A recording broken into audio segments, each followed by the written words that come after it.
Hello friend, જય શ્રી કૃષ્ણ. મારા કિચનમાં તમારું સ્વાગત છે.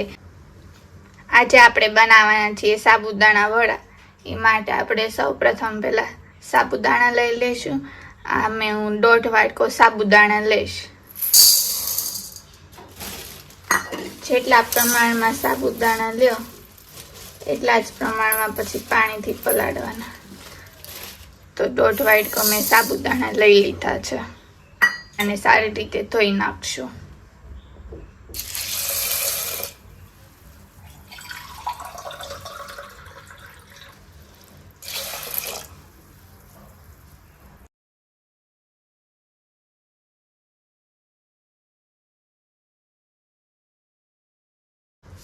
જોઈ શકો છો આપણે સારી રીતે ધોઈ નાખ્યા છે. હવે આપણે આમાંથી પાણી કાઢી નાખશું.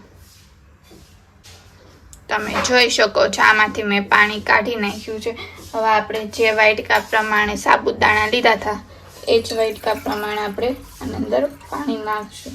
તો 1.5 વાટકા સાબુદાણા લીધા છે એટલે 1.5 વાટકો પાણી નાખીશ.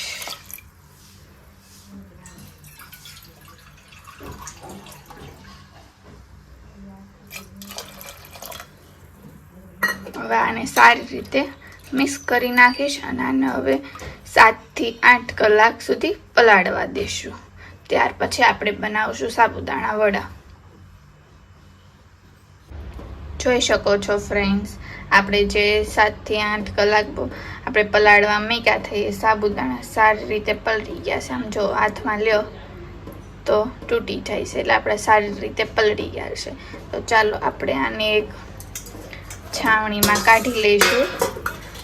પછી આપણે એમ જ રહેવા દઈશું 15 મિનિટ સુધી પંખા નીચે આપણે કોરા થવા દઈશું, જેથી સારી રીતે કોરા થઈ જાય. આપણે 5 બટેટા લઈ લીધા હતા, એને બાફી નાખ્યા છે. હવે આપણે આને ફોલી નાખશું. જોઈ શકો છો આપણે બટેટાને ફોલી નાખ્યા છે. હવે આપણે બટેકાને મેશી નથી કરવાના, આપણે એને ખમણવાના છે. ચાલો કરીએ. આ રીતે આપણે બધા બટેકાને ખમણી નાખશું.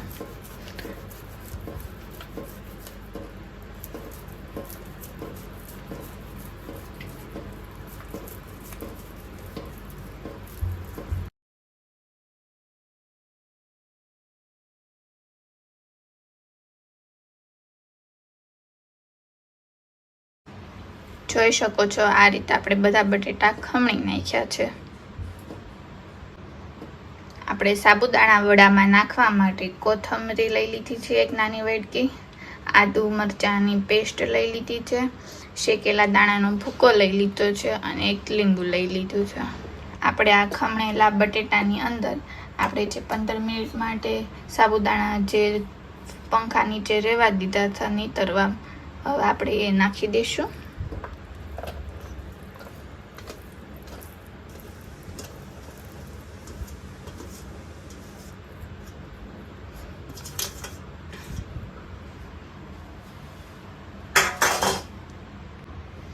હવે આપણે આમાં નાખી દઈશું દાણાનો ભૂકો.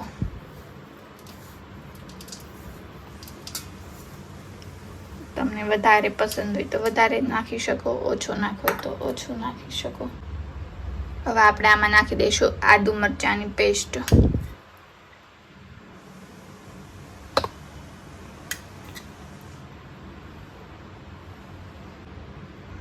આપણે આ બધી આદુ મરચાંની પેસ્ટ નાખી દઈશું.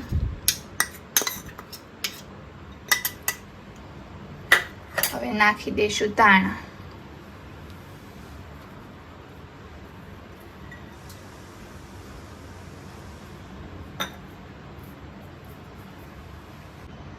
ત્યારબાદ આપણે આમાં નાખી દઈશું 1 ચમચી ખાંડ, પછી 1 ચમચી જીરું નાખી દઈશું.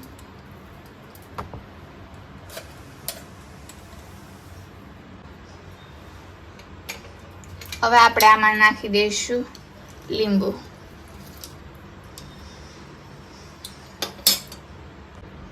હવે આપણે આને સારી રીતે મિક્સ કરી નાખશું.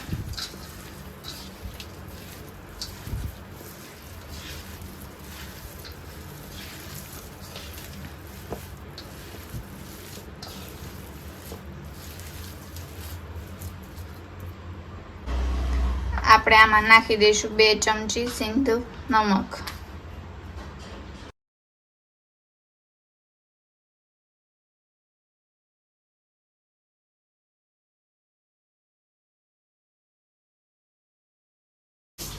તમે જોઈ શકો છો આપણે સારી રીતે મિશ્રણ રેડી કરી નાખ્યું છે.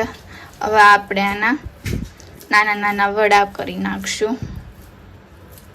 એ માટે આપણે હાથમાં તેલ લગાવી લીધું છે. હવે થોડુંક મિશ્રણ લઈને આને આપણે કરી નાખશું.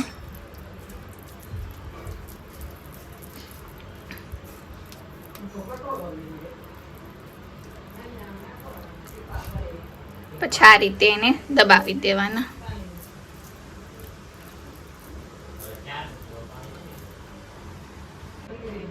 આ જ રીતે આપણે બધા કરી નાખશું વડા.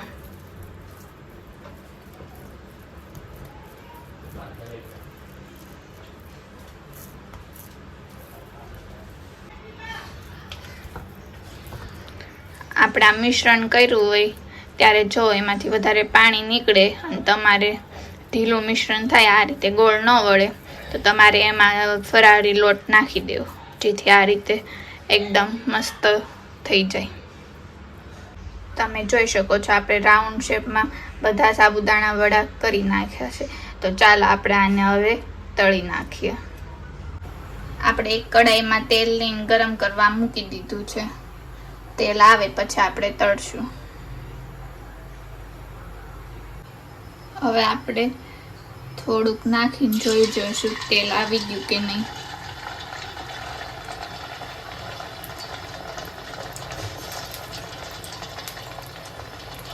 જોઈ શકો છો આપણું તેલ આવી ગયું છે.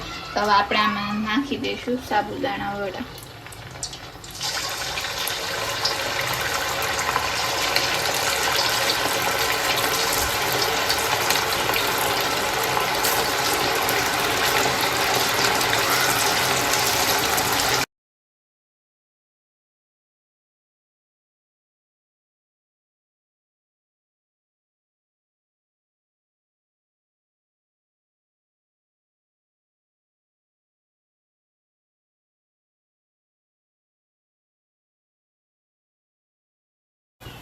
જોઈ શકો છો ફ્રેન્ડ્સ, આપણા થોડા થોડા બ્રાઉન થવા લાગ્યા છે.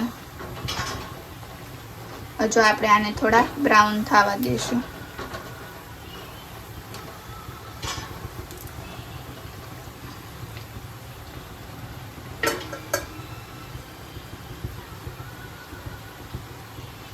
ફ્રાય રેડી થઈ ગયા છે. હવે આપણે એને કાઢી લઈશું.